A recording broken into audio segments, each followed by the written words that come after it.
Welcome to SportsBeat KC, the Kansas City Star's daily sports podcast. It's Friday, July 17th, and I'm Blair Kerkhoff. The Sporting KC restart is underway, and the team couldn't have scripted a more heartbreaking loss in the opener to Minnesota. Sporting played a man down over the final 20 or so minutes, gave up 2 goals in extra time, and fell 2-1. Time to put it behind and move forward. The MLS is Back tournament continues for Sporting tonight when it meets Colorado. There'll be a new goalkeeper. Will there be a different result? Shaun Goodwin, who covers Sporting for the Star, provides his thoughts. After a break, you'll hear from Peter Vermes, who was his usual honest self in speaking about the loss. He also opens up about the importance of the tournament. So here's Shaun Goodwin on Sporting KC and a bit of personal news from earlier this week. All right, Shaun. Interesting week for Sporting KC, and we're going to get into that in a moment, but it's also been something of an interesting week for you in terms of citizenship. It has. Yeah. So you took your U.S. citizenship test earlier this week, and take us through that. And how'd the process go? Yeah, so it's been 9 years coming, basically.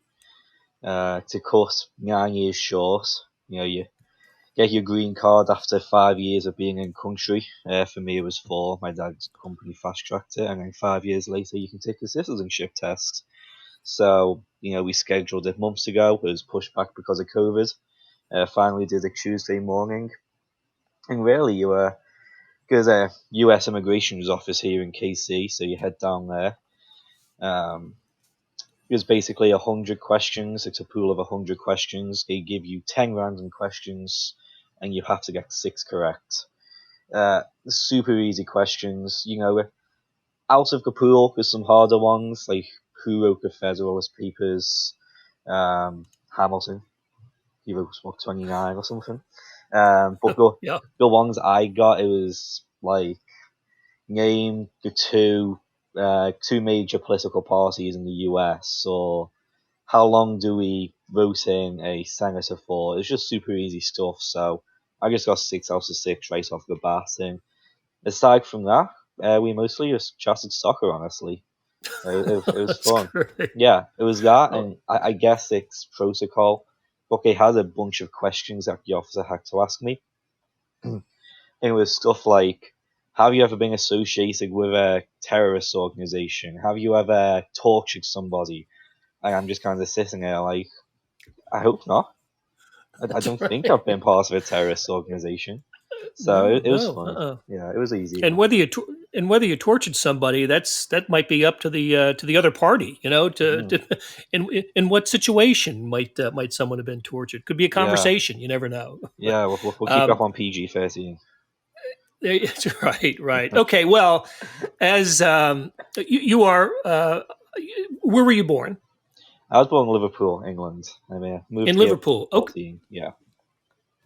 Okay, so in Liverpool. So this means, of course, that that you've got to drop some dialogue, some language. It's no longer for you a flat. You have to live in an apartment, and you can have a biscuit, but you have to have the American kind of biscuit now. The biscuits come with gravy. It can no longer be a cookie. Yeah. And chips, no, buddy. It's French fries from now on for you. Yeah. And I never the one that always confused me is crisps. Tough to say. Crispy. Crisps. Yeah. Tough to say. Whenever I go back home, my parents live south Overland Park. So whenever I go back there, I often revert back to my English and Scouse ways. The accent drops back in, and I just start saying football instead of soccer, and mobile instead of mobile. Well, as long as you don't say controversy, that's the one that always got to me. So, I say controversy. I'm sorry. Yeah, I still say that now. Because some words that I say, I don't realize, and people are like, "What are you saying?" But I can't get that out of my mind. Or did you take your vitamins daily? Yeah, vitamin D. Well, I'll tell you what, it wasn't there wasn't much controversy with the Sporting KC outcome. Just a lot of sadness Yeah. On Sunday night against Minnesota. Gosh, we will absolutely spin ahead to the Friday game against Colorado. We're recording this on Thursday, so we might be referring to tomorrow's game, even though this is being aired on Friday. But let's go back to the loss, the 2-1 loss to Minnesota. It just, I guess, if you had told me before the game that the outcome would be a 2-1 loss to Sporting, I'd have been surprised. Sporting was the better team. Mm-hmm. Minnesota seemed a little shorthanded, but the way in which it happened was just a gut punch of a loss with 2 extra time goals for Minnesota. The second one coming, in the 97th minute. Oh my 97th gosh. minute. Yeah. Oh. Let's. I guess there are a lot of places to start talking about this, but probably the best place to start is the 74th minute and the Tim Melia red card that turned things around. I think things had started to turn around before that, but Tim Melia's. But I think Sporting could have survived with 11v11. That was not the case, and to see a goalie red card, you just don't see that so very often. First of all, was it the right call, and did it have did it change the game? It was the right call. I mean, you see a couple of people arguing futilely that, one of the Sporting KC defenders had got back towards goal behind Melia, so he wasn't the last man. But at the end of the day, if Melia hadn't came flying out of his box, said defender wasn't about to cover him, and the attacker would have been through on goal, and who knows whether he would have scored at 1-1 or not. But at the end of the day, he got the ball past Melia about 20 yards out, and then he's been taken out. If he got past Melia, he would have had a 1-on-1 with a defender in a wide open goal. So you can argue whether he was the last man or not, but it's a red card every day of the week. Yeah. And look, the game, I think we can agree the game had started to change. Minnesota had a goal taken away by video review before this. I mean, I think that was in the 60th minute. Sporting led 1-0 at halftime. So the feeling of the game had changed, but really after Richard Sanchez replaced Melia, the whole thing felt like it was a downhill game for Minnesota. And it was just the bleeding just never stopped for Sporting KC. No, and I feel a little sorry in that for Sporting, in that they did dominate that first 60-65 minutes. Minnesota was barely in the game, and yes, they had the disallowed goal, but it was pretty much their first or second good chance at goal the whole game. As soon as they scored that, they smelt blood a little bit and gained a little bit of confidence, and then once Melia was sent off, Richard Sanchez, he has the support of his teammates, of his manager, of course, and he's said that these past couple of days. But at the end of the day, you're missing a huge voice, a huge command, huge leadership with Tim Melia that you just don't have with Sanchez, and the defensive line isn't used to playing with him, and he hasn't played MLS games since 2018. So when you're down to 10 men with a backup goalkeeper backed up against the wall, it's tough. And I was impressed Kansas City got to the 92nd minute before finally conceding. But as soon as I saw the 7-minute stoppage time, I just said to myself, Kansas City isn't holding on to this. And of course, the first one was the own goal off of Shelton. And the second one, Sanchez playing for the first time. He only played sparingly a year ago. You can't put the blame on him. I think Melia might have stopped one of those, but gosh, in the circumstance of playing a man down over the final 20 to 25 minutes in heat after not having played for 4 months, just a little too much to ask, I think, of Sporting here. And the there were some other issues in this game that I saw. One of which was set piece defense for Sporting. The goal that was disallowed came off a set piece, Yep. and of course the winning goal did as well. And just some missed opportunities early. We said it was 1-0 at halftime. I thought it should have been at least 2-0 at halftime. I thought Joseph Fernandez, has great ball skills, but I thought he was just a little off in terms of timing and touches, and maybe that's just going to come with a little more playing time. You hope it does. Early in the second half, you had Kyrie Shelton played through JSO, literally clean shot goal. Shelton made a run to the back post. You had a 2v1 basically, and JSO, instead of taking a touch and composing himself, tries to play a half-hearted ball across the box that goes straight into the keeper's hands, right into Tyler Miller's hands. But Gadi Kinder too. I mean, he still plays well, but the first half he could have had 2 goals before half time. One, he decided to take a shot from 40 yards out, despite being through 1 goal. And then he missed a difficult volley from about 6 yards out. But at the end of the day, if Sporting scores even one of those goals, it's 2-0. You look later down the line, maybe Melia doesn't feel like he has to come out. He doesn't get a red card. And it's a different game at that point. Right. Okay, so Friday night against Colorado. What do you expect? We are going to see Sanchez in goal, of course. Yes. What to expect from this game? Yeah, so I found it interesting that you made the point about Sporting KC having troubles on set pieces, when now they're going to face a team who is perhaps the most lethal team when it comes to set pieces in the past year. Both off free kicks and corners. So, Sporting are really going to have to limit the free kicks that they give away and the set pieces they give away to Colorado. If you take a quick look at Colorado's 2-0 loss to Real Salt Lake, also on Sunday, Colorado only had 1 free kick within 30 yards of goal and just 4 corners the whole game. And past that, all they've really got is the counter-attack up to former Sporting KC man Kai Kamara, who's really good at holding up the ball and heading it down for teammates. So, your 2 big keys to the game, I suppose, for Sporting are, limit the set-piece opportunities, because obviously they've struggled with that, and they have a goalkeeper who doesn't have the same communication as Melia. And then just to watch the long ball counter-attack up the field to Kai Kamara and Diego Rubio, another Sporting KC guy.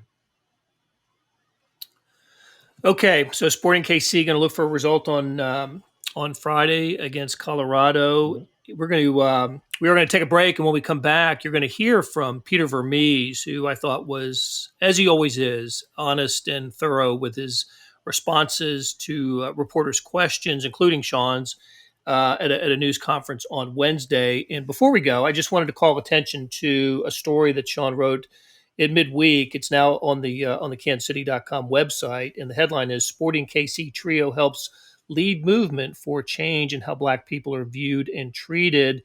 Shaun spoke to the black players on Sporting Kansas City and came up with a terrific story about a great anecdote to get into the story too, I got to say, Shaun. So read it. I'm going to link to it on the show notes. And of course, like I said, it's on kansascity.com. So stay tuned for Peter Vermes, and we'll say goodbye to Shaun, and we'll talk again soon, Mr. American Citizen. American Citizen in 2 more months when I get my naturalization ceremony, but we're almost there. Okay. Yeah. Okay. Yeah. Almost like getting a driver's license, right? Yeah, exactly. But I appreciate it, Blair, and hopefully next time we talk, we'll have a little bit of a happier conversation about Sporting. All right. Sounds good, Shaun. Hey, it's Blair. We have a special subscription offer for SportsBeat KC listeners, unlimited digital access to the Kansas City Star's award-winning sports coverage. Sign up now for 1 year of Sports Pass for access to all the sports news, features, and columns presented on the kansascity.com site, and it's only $30. That's a 40% savings off our regular rate. Your subscription will automatically renew after the initial term at $50 unless you tell us to cancel. Your subscription helps support the sports coverage of kansascity.com and the Kansas City Star, and that support has never been more important. Please visit kansascity.com/SportsBeat KC offer to get this special offer. And as always, thanks for listening. The first day was a regen day for the guys that played, and the guys that didn't had a little bit of a more difficult session. It was more like the second day. Everybody was together, and I think the guys were extremely disappointed in the result. It was probably very noticeable in training those first couple of days. Just they were disappointed as well, but that's a good thing. It's not a bad thing. It's if they're not feeling it, then there's a problem. So, but since then, training's been very good. Guys have been very attentive and concentrated, and it's about us trying to get better from game to game as we're here. You mentioned the lack of productivity in and around the box and not being able to finish chances as being a disappointment following that game. Is there anything in particular in training that you and the team have been working on to maybe minimize some of those missed opportunities? It's not just on the field. It's also in video sessions, just talking about how we've done in those situations much differently before. And there's some things on the field as well. But, I always say that a season it's a ladder, and you try to climb steps and you're trying to get to the top. And, when we played the game, there was some real lessons to be learned from it. And I think that, I think we have. And for me, the important thing now is that when you go into this next game, your performance has to be better in those areas that you were, maybe not so good at. And that's going to be the focus. Peter, it appeared from my perspective that you guys ran out of gas late. How much of that was the playing a man down, and how much of it was just not being sporting fit? The man down. It was the man down. First off, I've said this before. When you come into this kind of climate, you build up to it over the course of when the season starts, and you probably play somewhere between 10 and 15 games. And now what you've established is a fitness level for soccer and 90 minutes fit. Well, none of us have that. And so going down a man, huge impact on the team, huge impact. And I always remind the guys before games. I always tell them, look, you start with 11, you got to finish with 11. You got to be really smart in those situations. And, unfortunately, it took a lot out of us for sure. I feel that if we would have been 11v11, I think probably the result would have been different. But we also put ourselves in that position. So, I'm not making excuses. It's reality. But we are the ones who put ourselves in that position. We should have scored a second or third goal early, and probably in the first half, and it would have made the rest of the game that much different. Tim wouldn't have maybe made the decision that he did, but it's a good learning lesson for us. It's early on in our season. It's the third game of our season, so for us to have that type of opportunity to learn something from it, it helps us as we move forward. And how much confidence do you guys have in Sanchez? Yeah, I've been with him now the whole entire preseason up through this time, and I've always liked him from afar. And now that I work with him, every day, he's a great professional. Really, really sees the game and reads the game really well. It's always tough for a goalkeeper to come into a situation like he did in our game, but absolutely have all the confidence in the world in him entering the match and playing on Friday. Peter, I was wanting to ask you about the sports science aspect of this tournament. Obviously, teams are playing at different times. Your third game is going to be a morning kickoff from early evening. Can you just talk a little bit about how much you're having to rely on that side of things, and maybe just how you've seen that change in the game over the last few years? Well, there's a principle. It's called SAID. It's an acronym, SAID. It stands for Specific Adaptations to Impose Demands.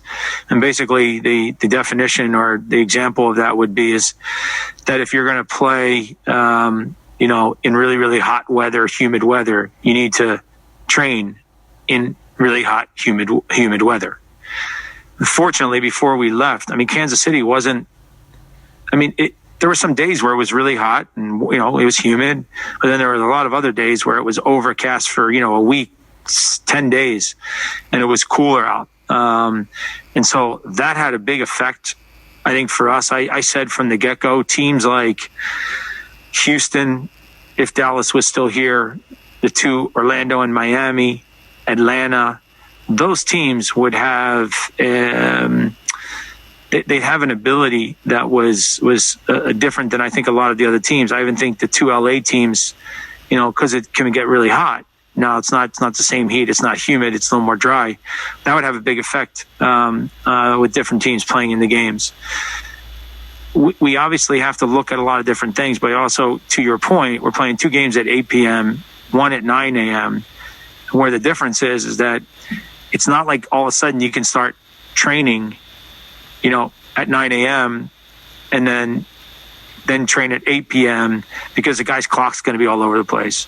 So we chose to kind of stay with our normal training time. We're actually training a little bit earlier than our normal training time. And the only reason being is because you kind of pick your poison. So we usually train around 8 o'clock in the morning. Normally we train at 10. Where the issue is if you train at the 10:30 time slot, a lot of times what happens is the thunderstorms here in Florida roll in. And so now your training session gets interrupted. And so which one do you want? Which inconvenience do you want? And so it's still been very hot at 8 o'clock. So I think we're still getting the kind of weather that we need. But also our sessions aren't being interrupted. And I wouldn't say just for this tournament, but I would say for a long time now, we've used, the data as a real, we use it as information to make good decisions in regards to our players. And I think every team uses it pretty well and does a pretty good job with it. The thing that's always very difficult to measure, and you can't measure it with the physical data, is where the guys are mentally. Because it's a different world down here. It's surrealistic in so many ways, right? Where it's all just soccer teams in a hotel. We go basically, only time we can leave is we get on a bus and we go to the training field and we come back. Everywhere you are, you're a mask, just yesterday was first time in probably like 7 days that we kind of ate together again, a meal, because normally we would go in and just grab our meal and go back to your room. So, it's kind of interesting. This is an individual sport like tennis or golf. This is a team sport, and these guys have been around the team for, the majority of their life. It's kind of that camaraderie. It's that interaction that you have. And, we've missed that, ever since the moratorium came in back in March.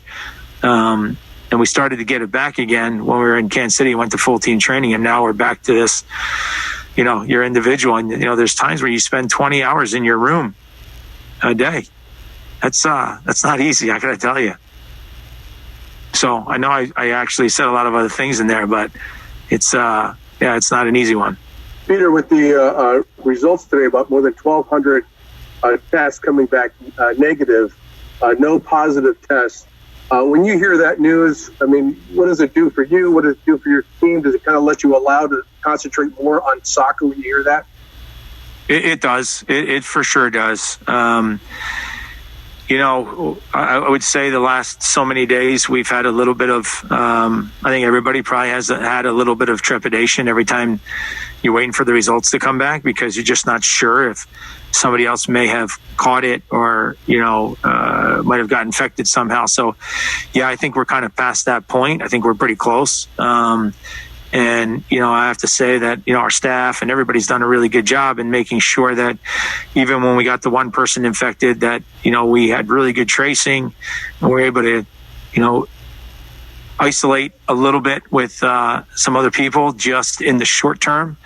And it's all seemed to work really well. And so, yeah, it does. It gives us a lot of confidence. And I think the other thing, too, is that at this point, I think we're getting to that place where all the teams that are here now are here, and they truly are in a bubble, so to say. I'm sure there's a couple different ways that you still could get it here, but I think those have been minimized as much as possible. Peter, a couple of days after the first game, recovery-wise, how are the players doing? Is it how you normally expect to see them, or because of the long break, is it taking a little bit longer for these guys to recover? It's actually not. It's not that bad. The guys have done okay. Again, this whole thing about training and everything, you also have to be really careful, because you have to cut your sessions down a little bit, because you got to be really intelligent around not overtraining. And I say overtraining, not from a time point of view, but just from a load, because you got to add in the humidity and the heat. And so, but the guys have done a pretty good job of recovering and kind of getting themselves back into things. And, it's definitely a challenge, but the guys have done a good job. And I think that, they got a good base of fitness. We just need to get to 90 minutes fitness, for soccer. And then Colorado up next. Just what do you see from their loss against Real Salt Lake? And I guess what you're expecting from them Friday? I expect them to be very aggressive against us. I expect them to high press and try to put us under a lot of pressure. I also expect them to try to counter really quickly when they win the ball. And I also think they have a threat in the air with Kai. Kai's very, very good in that if you play a ball in the air to him in the build-up, he actually does a really good job of, knocking the ball down for someone on his team. He's got good directional heading. So that's another piece that we'll have to try to be really good on his second balls in the game, especially around him. And then just my last question. I know it's a couple of days old now, but you guys sent Baraf back off to Europe. What was the reason behind that transfer? Was it he wanted to go back home, or what was it? It really was a combination of things, but probably the biggest thing is that he wants to play, and he had an opportunity to go back to his old club. And I've always been very accommodating in that idea. If players think that they have something better somewhere else, I am always willing to listen. The opportunity has to fit both sides when it happens, and if it does happen. And in this situation, I think the other thing too is that I think he was here by himself. His significant other was supposed to join him this year. She couldn't because of what had transpired, and she still couldn't come here. And so I think that it was also a family type thing as well. And so I understood, and he was a good guy here, worked hard, and at the end he had to make another choice. But I understand it was not a problem, and I feel that we're covered in the area of the field anyway. Coach, you bring up Kai Kamara, former player of Sporting Kansas City, Diego Rubio, another one on the Colorado roster, who also had spent some time with the club. What are some of the advantages and disadvantages to playing former players? On one hand, they understand your defense, maybe from an offensive standpoint, but on the other hand, your defenders and your team understand their game as well. So some advantages and disadvantages. Well, the disadvantage is if they're like me, when I got traded, I always wanted to kill my old team. So that's a disadvantage for sure. Look, they obviously know a lot about our club, and they know a lot about what we do and how we do things. But at the same time, I think that, most teams nowadays focus on themselves and try to, pick up a couple little important aspects of a team and then focus on that. And then everything else kind of gets, blurred and more focused on yourself. And then the other piece too is that it's my experience that, I wish those guys remembered everything. They don't. Once they move on, they kind of forget a lot of things that you did. They only remember it after they retire. And then they sit back and they think, I actually was pretty good, or I really didn't like it there, or whatever. But they change their mind later. They're in the heat of it now. It's current. So, but for me, there's a lot of players. I mean, I just was walking in here. I just spoke with Teal Bunbury and Seth Sinovic, and it's always interesting to see those guys. So there's a lot of guys on a lot of teams that have been through this club. Peter, I've always known you to be very, very positive. When you look at you talk about how this world is surreal and being in this bubble, but this is the way it had to be in order for soccer to return. If you look at the whole thing, is it worth it for what everybody's had to deal with and go through? Do you think that what you guys are doing there right now is worth it to get this season started, even if you have to do it this way? Yeah, I do. And I'm not towing the line here by any means. I really do. We would be bored out of our mind being back in Kansas City, just training every day with no goal, objective in sight to play a game. This really helps jumpstart what we're doing. I also think that this has allowed us to figure out a lot of things, probably when we all go back to our markets. And I don't mean not just talking about Kansas City, but I'm talking about all the teams in the league, about how we probably want to continue to advance the testing going forward. What are the protocols for if someone does get infected? We didn't really experience a lot of that. And, the league wasn't experiencing any of that because they don't run a team. Now you got 26 teams all in one spot, and there's a lot of consistency. There's a lot of examples of how to do things. And so I think we've learned a lot. I think it's going to help us when we go back into our markets. And I also think that I think we have to, try to start getting back to our lives as much as possible. And I know, you want to do that in the most safest way possible. But man, it is. I do say I use the word surreal. It is surreal at times, but my best part of my day is when I'm out on the field with the team for training or going to a game. And so that's what we want to try to keep doing. And I think all the guys realize that too, because we wouldn't be playing right now a game if we weren't here.